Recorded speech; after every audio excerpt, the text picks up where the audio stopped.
y estalló la interna de la Corte. El máximo tribunal del país, la vergüenza institucional. Como si fuera poco, una elección polémica, hoy allanamientos a la obra social de la Corte, a la obra social de los jubilados. Una causa, denuncia de 10 años, dormidas, estalló hoy, graves denuncias de corrupción en la Corte. Irina Hauser, buenas noches. Buenas noches, Gato. Si algo faltaba, allanamiento a la obra social de la Corte con denuncias cruzadas, parece que hay carpetazos internos, estalló por los aires todo. Algo contábamos la semana pasada que vos me preguntabas acerca de esta denuncia en particular.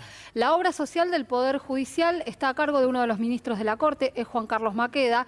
Es importante este dato porque Maqueda fue un voto decisivo en el acuerdo de la semana pasada, extraordinario, que terminó otorgándole a Horacio Rosati la presidencia. Tan decisivo que además fue el propio Maqueda el que propuso a Rosati.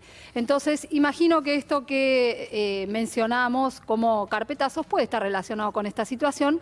Las conversaciones sobre quién iba a ser el presidente de la Corte venían ya desde unas cuantas semanas antes, y esta denuncia sobre manejos supuestamente irregulares de dinero de la obra social judicial se había realizado hace 15 días, la había hecho un empleado, y justo hoy aparece esta orden de presentación que viene a ser como una especie de allanamiento por las buenas, ¿no? Dame la documentación y si no me la das por las buenas, allanamos. Ahora, ahí hay un nombre clave, un hombre encargado de la obra social, que hoy se lo mencionó mucho, ¿no? El hombre, o sea, el personaje de la Corte encargado de la obra social es Maqueda. Claro, pero ha derivado en quién es el encargado en este momento. Espérate, que hoy hay ahí un hombre que aparentemente depende de Maqueda, Claro, ¿no? pero la clave es entender el papel de Maqueda.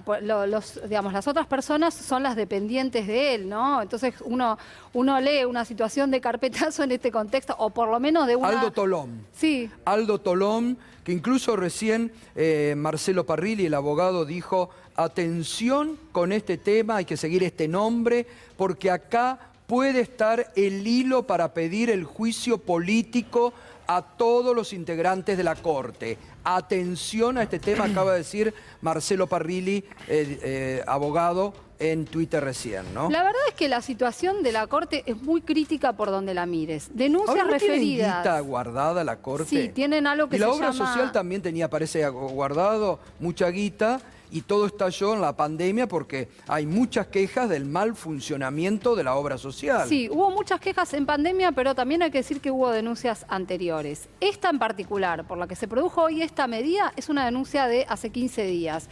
Por eso esta denuncia en particular creo que hay que mirarla con cuidado, pero también hay que mirar el contexto de lo que está ocurriendo. La situación en la Corte, te reitero, es crítica y hubo una escalada a partir del momento que se convoca al acuerdo extraordinario la semana pasada, que lo convoca Rosenkrantz, cuando ya adentro de la Corte se sabía que el que iba a ser presidente era Horacio Rosati, y el que hace escalar este conflicto es también Ricardo Lorenzetti, con una nota que primero hace llegar por mail a sus colegas diciendo que él no podía estar en ese acuerdo. Algo de esto contamos la semana pasada, pero después, además, hizo circular a través de los medios de comunicación una carta, como lo había hecho en el año 2018. No sé si te acordás, en 2018 cuando perdió cuando lo desbancan en realidad, que es una suerte de golpe palaciego interno, hace exactamente lo mismo, ¿no? Manda una carta a los medios de comunicación.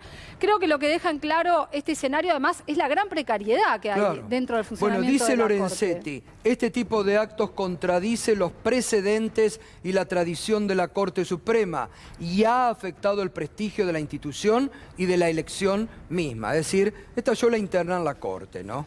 Que hay que ver, reitero, hay que ver cómo impacta este allanamiento y esta denuncia contra la obra social, porque también, no hay que desviarse, forma parte de la interna de la Corte. Sí, a eso iba, Gato. Por eso hay que mirar este escenario con cuidado. Si querés, leemos un poco más de lo que dijo, Sí, lo que ahí planteó Lorenzetti y dice, se cuento que dicen del otro lado, ¿no? La designación Porque de autoridades acá hay por dos medio, bandos. claro, la designación de autoridades por medio de acuerdo extraordinario es irregular. Se llamó a un acuerdo extraordinario para el jueves con menos de 24 horas de anticipación. Y además termina diciendo, todos sabían que estaba representando al país en la reunión de un organismo internacional, no era una tarea privada, sino institucional, no había urgencia y no hubo mala voluntad ni deseos de no asistir. Lo que hay que decir es que Lorenzetti no estaba representando a la Corte en ese organismo internacional, no había pedido licencia. Esto se lo dijeron sus colegas, le dijeron que no había pedido ni licencia, o sea, que no era una tarea, que tampoco lo hubieran elegido como juez de la Corte, ni lo hubiera elegido la Corte para esto, ¿no? De manera que bueno... Esa ausencia en el acuerdo extraordinario, tanto de Lorenzetti como de Hayton, eso te diría que es un hito en la historia de la Corte, porque cuando eligen autoridades, por lo general, están todos presentes. Lo que muestra es una fractura muy grande, muy fuerte, que puede tener consecuencias para todos, ya sea por la denuncia referida a la obra social, ya sea por otras denuncias que están dando vueltas y por el papel que asumió cada uno. Lorenzetti deslizó que podía ser irregular incluso la acordada que se firmó ese día. Procuraron que tuviera la firma de Daniel Marchi, que es el secretario de Administración, que en algún momento... ¿Puede haber alguna denuncia entonces por eso? Bueno, no sabemos hasta dónde va a llegar... por lo menos Lorenzetti con esta denuncia que hizo pública, si la va a llevar a otro plano. Bien, nos acompaña...